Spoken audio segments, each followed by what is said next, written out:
नमस्कार शेतकरी मित्रांनो, शेतकऱ्यांची शेतीशाळा प्राकृतिक आधुनिक कृषी शोध प्रशिक्षण चिकित्सालय रामपुरी बुद्रुकमध्ये आपले सहर्ष स्वागत आहे. शेतकरी मित्रांनो, आज आपण आहोत कोणतं गाव आहे? नाव्हा. सरांचं नाव सांगा ना. दिनकर नाव्हेकर सर यांचा हा हळदीचा प्लॉट आहे. यांच्या हळदीच्या प्लॉटमध्ये आपण आज क्रॉप ट्रीटमेंट घेऊन आलो आहोत आणि याला पाहूया आपण आता काय प्रॉब्लेम आहे. जे आज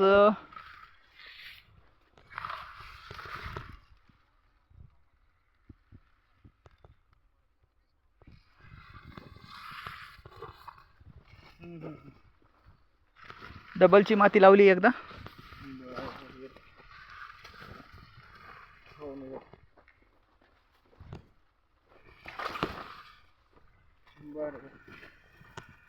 करपा आणि कंद सडण दिसते कुठं कुठं.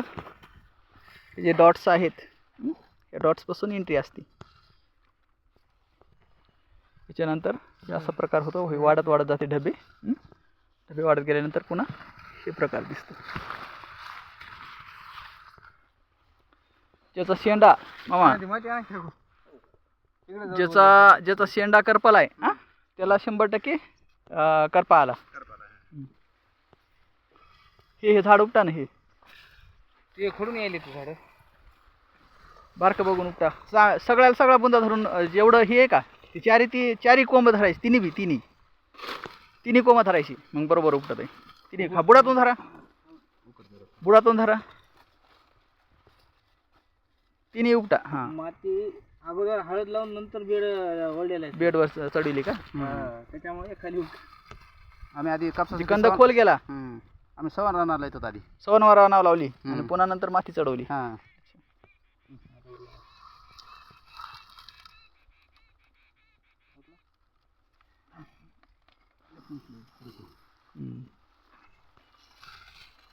माती काढायची.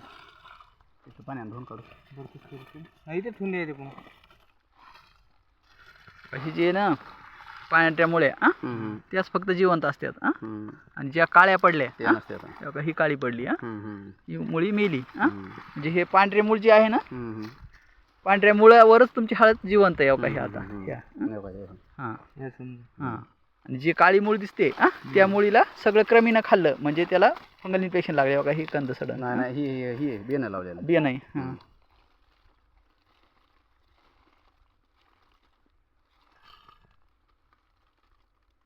पाण्याने नवीन शेंगाला नाही अजून कंद सडण. टाकली. ही काय पण माझ्यापाशी.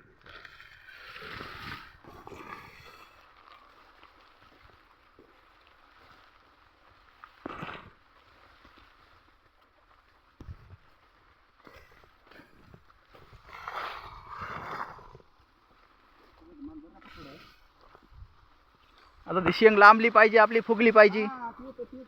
हां, रुंद आणि जाड होणं.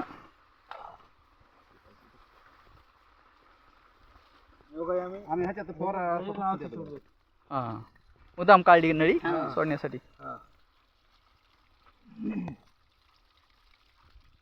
माल बऱ्यापैकी धरला. मला चांगला आहे. आता ती शेंग फुकवायची आपल्याला. शेंग फुगवायची ना, नासाडी लागू नये. माल मस्त धरला.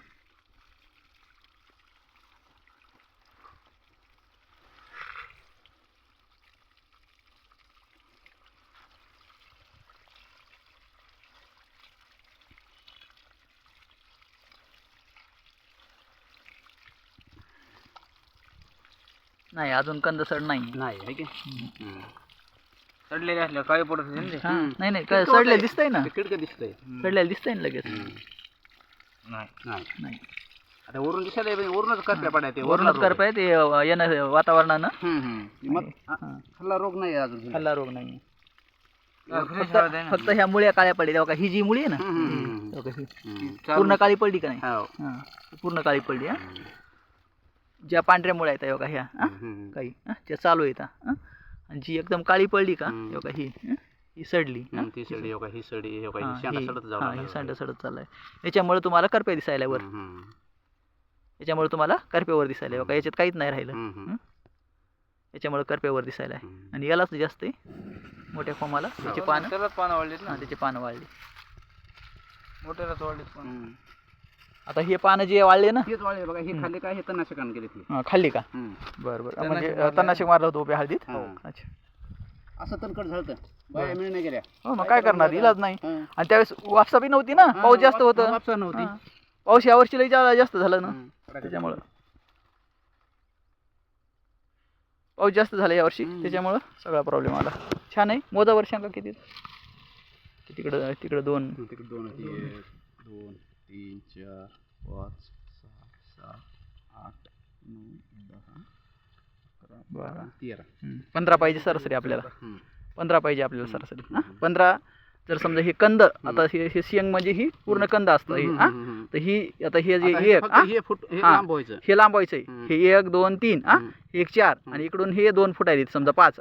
तर एक शेंग, एका शेंगाला 5 हे म्हणजे सॉरी, एक कंद, एका कंदाला 5 शेंगा. ह्या जर समजा आपल्या बोटावणी जरी झाल्या 3-3 इंच 5-5 इंच जर झाल्या तर एका याला आपल्याला 15 असतात.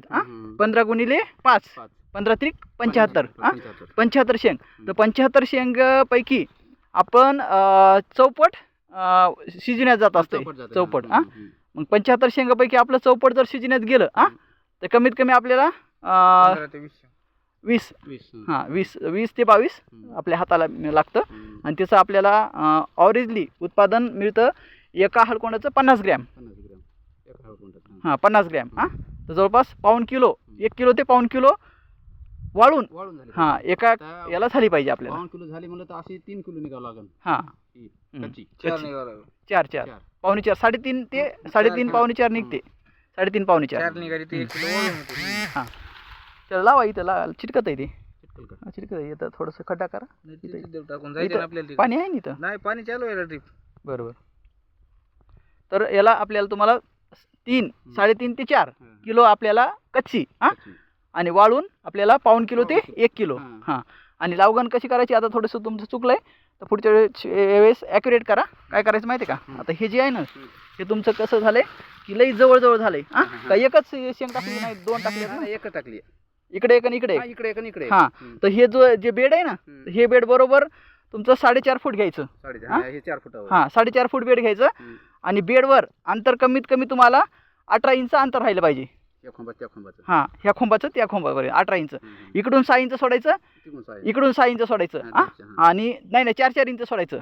4 इंच आणि 4 इंच. आणि मधला जे लेअर आहे 12 इंचचा, तर 12 इंच दोन्ही कंदामधलं अंतर राहिलं पाहिजे.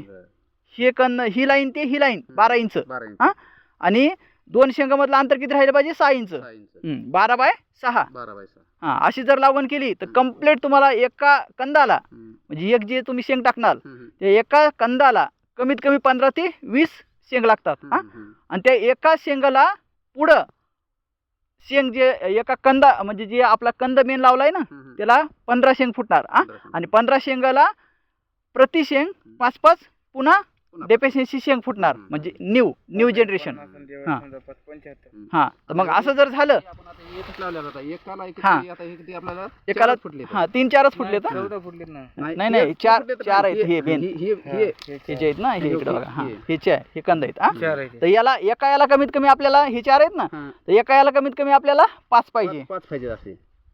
5 पाहिजे. आता याला 1 2 3च आहेत. कोणत्याला 4 आहेत? एखादा आपलं काढलं असतं आपण ते.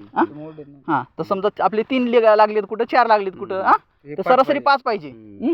तर 5 आहेत ना, हे 5 चौक 20 भरायला पाहिजे. तर आपले 15 भरले. तर हे जर झालं तर पुन्हा हे जे उपशेंग आहे ना, हे तर हे 5-5 आले पाहिजे. पुन्हा हे 5-5 आले पाहिजे. एकच धरली याला 5 आले पाहिजे. 2 फुटलेत नाही. 2 फुटले पण आता ह्याच्या 2 इकडून फुटणार आहेत ना 2. इकडून 2 डोळे आहेत ना त्याला. हे इकडून डोळे यायले तेव्हा हे समजा हे उदाहरणामध्ये हे 1 2 3 4 तिकडून इकडून आले 2 आले तिथे. असं. तर कमीत कमी आपल्याला उपशेंगामध्ये त्याला ही कंदाला शेंग आणि शेंगाला उपशेंग असं हे कंद झालं. हे मेन कंद. ह्या कंदाला ही शेंग आणि हे शेंगाला उपशेंग. तर असं जर झालं तर आपल्याला कमीत कमी तुम्हाला सांगतो 35 ते 40 क्विंटल वाळून हळद होते इथं एकरी. असं त्याचं गणित असते.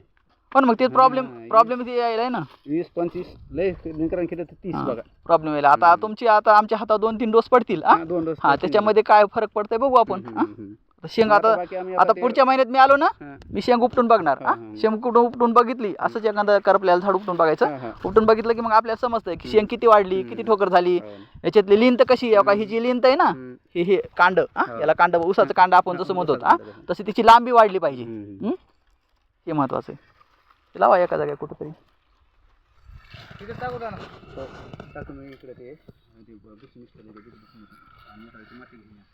तर शेतकरी मित्रांनो, आपल्या प्लॉटमध्ये काही जर अडचणी असतील तर आमचा व्हॉट्सअप नंबर आहे 9623066788 यावर टाका.